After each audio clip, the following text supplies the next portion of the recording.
আপনি যদি competitive cricket domestic থেকে না খেলেন, ইন্টারন্যাশনাল যেয়ে সেখানে আপনাকে ডিফারেন্টভাবে চ্যালেঞ্জটা ফেস করতে হবে। মানে যেভাবে যেই সময়টা ডিমান্ড করছিল দল যেটা পারফর্ম করবে সেটা আসলে প্লেয়াররা করতে পারেনি। আসলে প্লেয়ারদের দায়ভার নিতেই হবে এটার।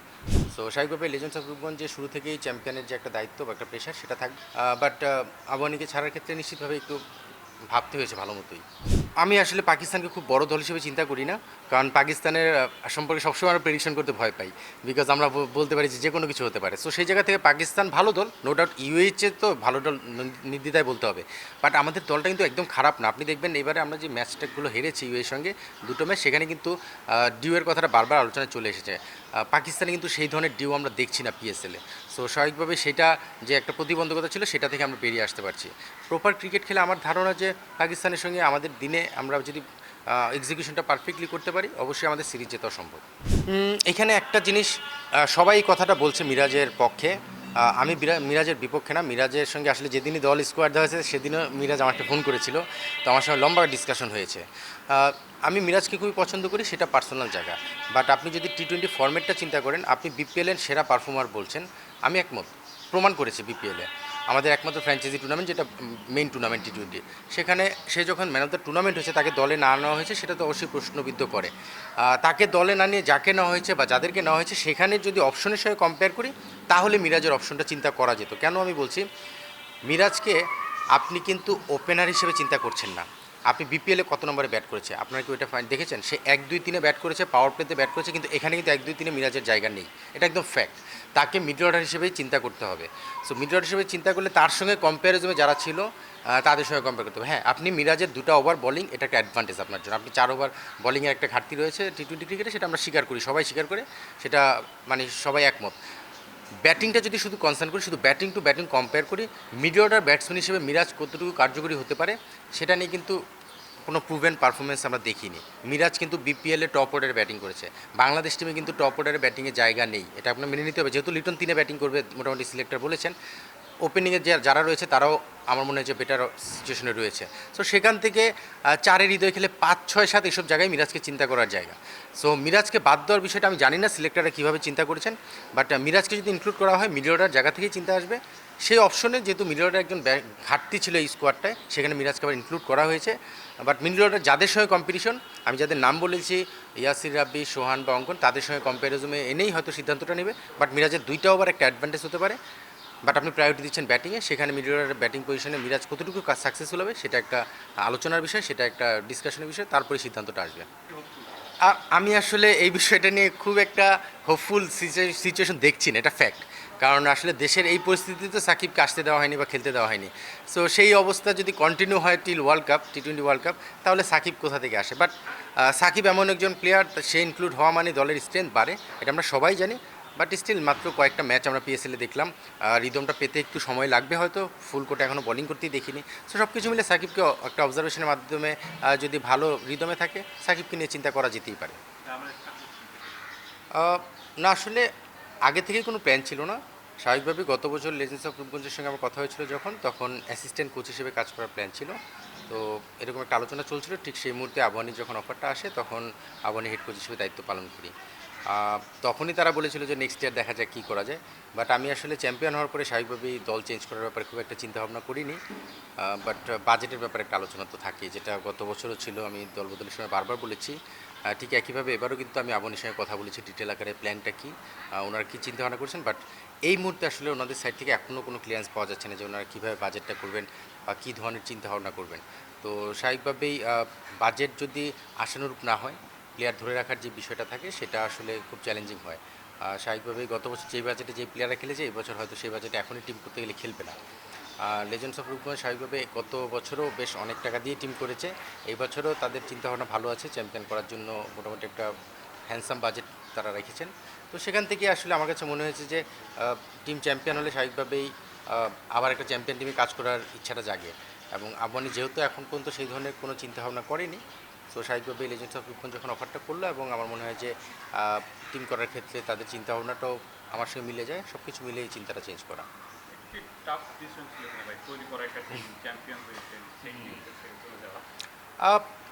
এটা রিয়েলিটি আসলে, কারণ প্লেয়ার লাইফেও তো এরকম দলবদল করেছে, এক দলে হয়তো চ্যাম্পিয়ন হয়েছে, পরের বছর অন্য দলে চলে গিয়েছে। সো এটা আমাদের লাইফের সঙ্গে খুবই কমন একটা সিচুয়েশন তৈরি হয় এরকম। কোচিং লাইফে এসে যেহেতু এসে একটা ভালো রেজাল্ট পেয়েছিলাম, স্বাভাবিকভাবে চিন্তাভাবনাটা ওইভাবে করিনি যে চেঞ্জ করতে হতে পারে এক বছরের মাথায়। বাট একটু কঠিন হয়েছে, ইমোশনাল একটা বিষয় কাজ করেছে, কারণ এই আবহানীর হয়েও লাস্ট যখন কোচিং শেষ করেছি আবহানীর অ্যাসিস্ট্যান্ট কোচ হিসেবে শেষ করেছিলাম, আবার আবহানী দিয়ে শুরু করলাম। স্বাভাবিকভাবে নতুন একটা চ্যালেঞ্জ সামনে আসছে, নতুন একটা দল, যেই দলটার আলাদা একটা প্রেশার আছে, আপনারা জানেন যে চ্যাম্পিয়ন হওয়ার জন্যই দলটা গঠন করে। সেই ধরনের একটা প্রেশার থাকবে শুরু থেকেই, যেটা আবহানীর ক্ষেত্রে ছিল না এই বছর, যে আবহানী আসলে চ্যাম্পিয়ন হবে সেই চিন্তাভাবনা থেকে হয়তো দল গঠন করেনি। সো স্বাভাবিকভাবে লেজেন্ডস অফ রূপগঞ্জ যে শুরু থেকেই চ্যাম্পিয়নের যে একটা দায়িত্ব বা একটা প্রেশার সেটা থাকবে। বাট আবহানীকে ছাড়ার ক্ষেত্রে নিশ্চিতভাবে একটু ভাবতে হয়েছে ভালো মতোই।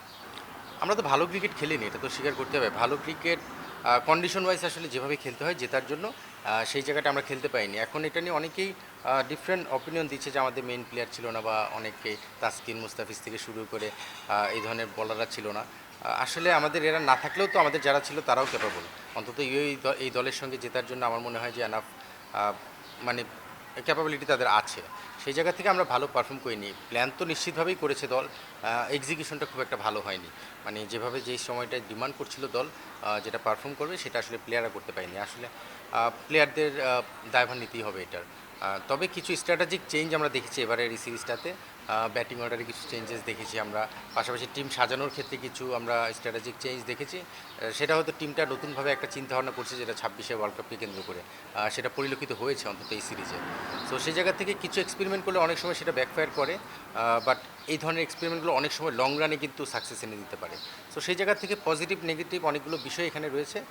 আমি সবসময় পজিটিভ চিন্তাভাবনাই করতে চাই, এবং আমার বিশ্বাস যে এখান থেকে আমরা ঘুরে দাঁড়ানোর অ্যাবিলিটি আমাদের রয়েছে। আমার কাছে যেটা মনে হয় আসলে দল হিসেবে খেলা তো অবশ্যই জরুরি, যেটা আমরা সবসময় বলি। কিন্তু ক্রিকেটে একটা বিষয় রয়েছে, এই খেলাটায় দল হিসেবে কিন্তু রেজাল্টটা হয়, কিন্তু ইন্ডিভিজুয়াল পারফরমেন্সটা খুব ইম্পর্ট্যান্ট। আপনি যদি দেখেন ফুটবল, হকি বা অন্য স্পোর্টসগুলো পুরো দল হিসেবেই কিন্তু রেজাল্টটা একটা স্টেজে যে আনতে হয়। এখানে আপনি যখন বলটা হাতে দেওয়া হয় সেই বলার কিন্তু ইন্ডিভিজুয়াল তার বলিংটা করতে হয়। ঠিক একইভাবে ব্যাটসম্যান যখন বল ফেস করে তখন কিন্তু ইন্ডিভিজুয়াল তাকে বলটা ফেস করতে হয়, তাকে মোকাবেলা করতে হয়। সো সেই জায়গা থেকে ইন্ডিভিজুয়াল রেজাল্টটা খুব ইম্পর্টেন্ট। মানে দলের প্ল্যান অনুযায়ী সেই ইন্ডিভিজুয়াল পারফরমেন্সটা, দল যদি ডিমান্ড করে যে এখন 10 বলে 20 করতে হবে, সেটা কিন্তু দলের প্ল্যান, কিন্তু ইন্ডিভিজুয়াল পারফরমেন্সটা করেই কিন্তু সেটাকে দলের পরিণত করতে হয়। সো আমার মনে হয় যে আমাদের দলগত যে মানে প্ল্যানিংটা থাকে, স্ট্র্যাটেজি থাকে, সেটার সঙ্গে ম্যাচ করে প্লেয়াররা ইন্ডিভিজুয়াল যার যে দায়িত্ব থাকবে সেটা পালন করা খুব জরুরি। যেই জায়গাটা আমরা হয়তো ইন্ডিভিজুয়াল পারফরমেন্সটা আশানুরূপ দেখিনি অনেকের কাছ থেকে। সো এটা একটা কনসার্ন, বাট সময় এখনও রয়েছে। আমি 26-এ টি-20 ওয়ার্ল্ড কাপে আমরা চ্যাম্পিয়ন হয়ে যাবো সেটাই এখন আমি বলবো না, বাট আমরা একটা ভালো কিছু করতে চাই, যেটা টি-20 ফর্মেটটা আমাদের জন্য খুব মানে এস্টাবলিশড একটা ফর্মেট, সেটা বলবো না। আমরা অন অফে ভালো খারাপ মিলে খেলি। সো সেই জায়গাটায় এই দলটা গঠনের ক্ষেত্রে ওয়ার্ল্ড কাপের আগ পর্যন্ত আমাদের আরও প্রায় 20টার কাছাকাছি টি-20 ম্যাচ রয়েছে। সো আমার বিশ্বাস যে দলটা একটা স্টেবল দল গঠন আমরা করতে পারবো, যেখানে ব্যাটিং অর্ডার নিয়ে বা টিম কম্বিনেশন নিয়ে অনেকগুলো আলোচনা সমালোচনা আমরা শুনতে পাচ্ছি। সেই জায়গায় একটা স্টেবল দল গঠন করা খুব জরুরি, এবং দিন শেষে দল হিসেবে রেজাল্ট করার জন্য ইন্ডিভিজুয়াল যার যার দায়িত্বটা ঠিকমতো পালন করা খুব জরুরি।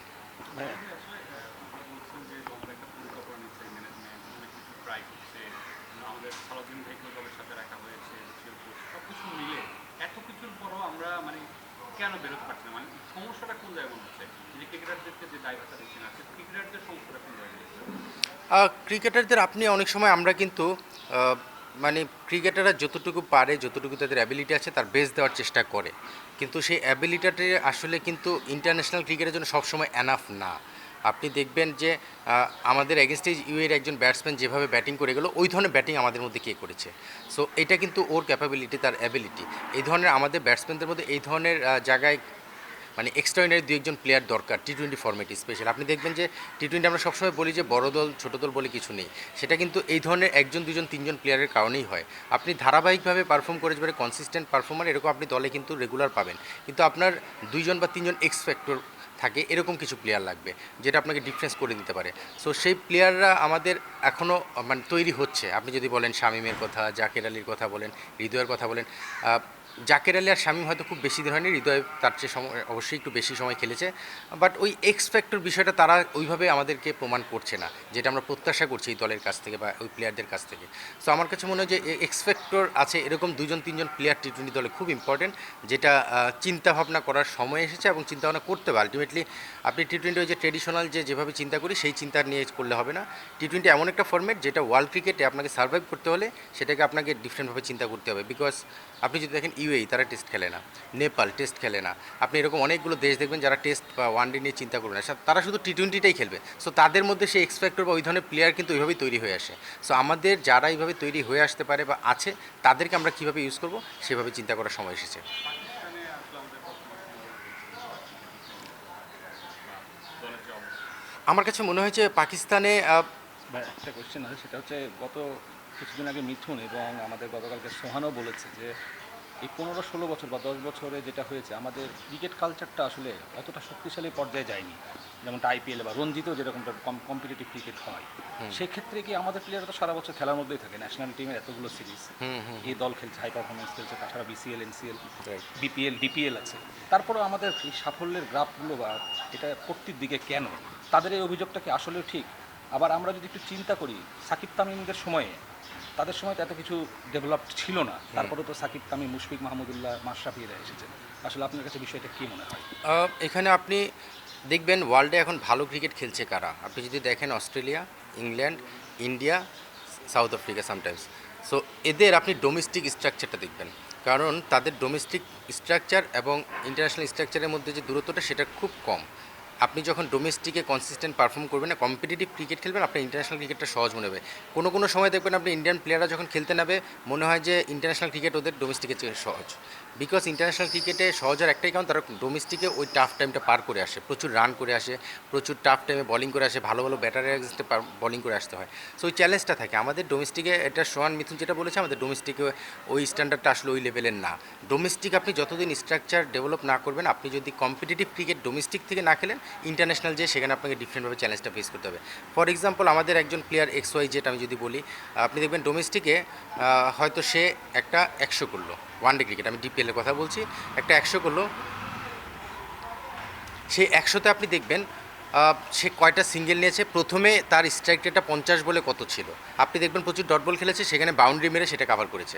কিন্তু ইন্টারন্যাশনাল ক্রিকেট আপনি চাইলেই বাউন্ডারি মারতে পারবেন না, আপনাকে ওই যে এক বল যে ডট বল খেলার যে বিষয়টা সেটা কিন্তু প্রথম থেকে একটা চিন্তায় নিয়ে খেলতে হয়। সো ওই যে যখন আপনি বাউন্ডারি পাচ্ছেন না, ডট বলও পাচ্ছেন না, তখন কিন্তু আপনি প্রেশারে আউটে যাচ্ছেন। সো ইন্টারন্যাশনাল ডোমেস্টিকে ওই ডিফারেন্সটা রয়েছে। ডোমেস্টিকে আপনি কিছু ভালো বল ডট বল খেললেন, বাজে একটা বলে 4 মেরে দিলেন। সো এইভাবে বিষয়গুলো আসে, আরও ডিটেল আকারে এটা আলোচনায় আনা যায়। বাট হ্যাঁ, আপনি ডোমেস্টিক ক্রিকেটের স্ট্রাকচার যত কম্পিটিটিভ হবে, ইন্টারন্যাশনালে আপনি পারফর্ম করার ক্ষেত্রে বা টিমের রেজাল্টের ক্ষেত্রে সেটা একটা পজিটিভ ইম্প্যাক্ট থাকবে। আর আপনি তামিম সাকিবের কথা যেটা বললেন, এটা 100% রাইট যে তামিম সাকিবের সময় যেটা ছিল, আপনার ডোমেস্টিক ক্রিকেটটা কিন্তু এরকমই ছিল, হয়তো এর চেয়ে আরও দুর্বল ছিল। কিন্তু আপনি একটা জিনিস খেয়াল করবেন, আপনি যখন বলছেন তখন 4, 5, 6 সময়টা তাদের ইন্টারন্যাশনাল শুরু করেছে, তখন বাংলাদেশ টিম আমরা খেলতাম, তখন আমরা কি চিন্তা করতাম, আমরা সম্মানজনক হারের জন্য খেলতাম, এটা ফ্যাক্ট। তো সেখান থেকে ওরা যখন এসেছে, আমরা হঠাৎ চমক দিয়ে একটা ম্যাচ জিততাম এবং সেখান থেকে আমরা কনফিডেন্স বিল্ড করতাম যে আমরা জিতেছি। সো ওদের সময়টা 1-2টা ম্যাচ জেতার চিন্তা আমরা করতাম, আর এখন কিন্তু আমরা সাউথ আফ্রিকার সঙ্গে, পাকিস্তানের সঙ্গে সিরিজ জেতার চিন্তা করি। সো আমাদের চিন্তাভাবনাও পরিবর্তন এসেছে। এবং আপনি 20 বছর আগের ক্রিকেটের সঙ্গে এখনকার ক্রিকেট চিন্তা করলে হবে না। এখন ক্রিকেট যেমন ফাস্ট হয়েছে, ক্রিকেট যেমন চেঞ্জ হয়েছে, আমাদের ডোমেস্টিক স্ট্রাকচার ডোমেস্টিক ডেভেলপ করেছে, কিন্তু এই সময়ের সঙ্গে তাল মিলে যে 20 বছরে যেখানে যাওয়ার কথা সেখানে যায়নি। সো সেটার ইম্প্যাক্ট তো ইন্টারন্যাশনাল ক্রিকেটও থাকছে। সো আমার মনে হয় যে আমি এটা সোহান মিথুনের সঙ্গে 100% একমত। ওরা রেগুলার খেলে, আমরা দেখি। সো ওরাও প্র্যাকটিক্যালি মাঠে ফিল করছে, আমরা দূর থেকে দেখছি, আমরা জাজ করছি। সেখান থেকে আমার কাছে মনে হয় যে এটা রাইটলি পয়েন্টেড আউট যে আমাদের ডোমেস্টিক স্ট্রাকচার যখন ডেভেলপ হবে, ইন্টারন্যাশনালে তার পজিটিভ প্রতিফলন আসবেই।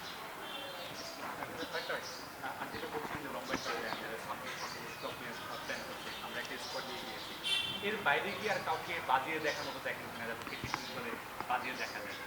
না, অবশ্যই আপনি ওপেনিং স্লটটায় আমি খুব বেশি চিন্তা করতে চাই না। আপনি তানজিদ তামিম, ইমন, সৌম্য ছিল স্কোয়াডে চলে এসেছে, শান্তকে আমরা দেখলাম ওপেন করলো। উপরে খুব বেশি চেঞ্জ বা অপশনগুলো নেই। আপনি মিডল অর্ডারে কিছু অপশন আপনার আছে, যেটা মিরাজকে টিমে ইনক্লুড করেছে, সে একজন মিডল অর্ডার অপশন হতে পারে। আমি বলছি না সাকসেসফুল হয়ে যাবে, বাট একটা অপশন হতে পারে। আপনি ইয়াসির রাব্বি, নুরুল হাসান সোহান এবং আপনি যদি দেখেন অঙ্কন, এদের যে কাউকে আমার মনে হয় যে মিডল অর্ডার একটা অপশন হিসেবে ক্রিকেট বোর্ড চিন্তা করছে, যেটা আমি আসলে সিলেকশন প্যানেলে থাকা অবস্থায় তারাও চিন্তার মধ্যে ছিল। বাট নিশ্চিতভাবেই তারাও চিন্তার মধ্যে আছে। মিডল অর্ডারে যদি কোনো সিচুয়েশন ডিমান্ড করে এবং অপশন হিসেবে চিন্তা করে, এদের মধ্যে থেকে হয়তো চিন্তাভাবনা করা হবে। এই টিমেও তাদেরকে নিয়ে সেভাবেই অপরচুনিটি দেওয়া হচ্ছে এবং খেলানো হচ্ছে। সো আমার বিশ্বাস যে মিডল অর্ডারে কিছু চিন্তাভাবনার জায়গা রয়েছে। আর বোলিং অপশনে তানভীর, নাসুম, রাকিবুল এরা আমার মনে হয় যে যে কোনো সময় যে কাউকে নিয়ে সিলেক্ট করার চিন্তা করতে পারে। তিনজনই বেশ ভালো লেফট আর্ম স্পিন অপশনে রয়েছে। আর সাকিব যদি ফিরে আসে সেটা তো ডিফারেন্ট সিনারিও হবে, সো এটা আলাদা বিষয়। সো লেটস সি, আমার মনে হয় যে হ্যাঁ কিছু কিছু জায়গায় চিন্তার সুযোগ রয়েছে, স্পেশালি ব্যাটিং অর্ডারে, মিডল অর্ডার পজিশনটায়।